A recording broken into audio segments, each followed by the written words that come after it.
Profesa mmoja aliyezoea utapeli na aliyejiamini ya kwamba yeye ana akili nyingi sana. Siku moja alipanda katika treni na pembeni yake alikaa mkulima.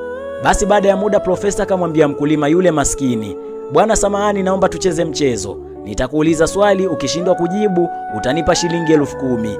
Nami utaniuliza swali, nikishindwa kukujibu nitakupa 100,000. Mkulima huyu mwenye njaa lakini mwenye hekima akamjibu haraka haraka, "Sawa, nakubali. Msisahau jina langu naitwa Makaveli." Basi profesa akawa wa kwanza kuuliza swali, akamuuliza mkulima, "Niambie, kuna umbali gani kutoka katika sayari ya dunia mpaka kwenye jua?" Mkulima huyu ambaye hajasoma hakuhangaika kufikirisha ubongo wake, akaingia mfukoni na kutoa noti ya shilingi 10,000 na kumpa profesa. Sasa ikawa ni zamu ya profesa kuulizwa swali. "Msisahau jina langu naitwa Makaveli." Mkulima kamuuliza profesa, "Nitajie jina la mnyama ambaye hupanda mlima kwa miguu mitatu na hushuka mlimani kwa miguu minne."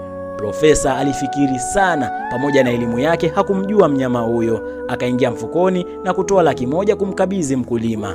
Basi mchezo ukawa umeisha na mkulima akawa anaondoka zake.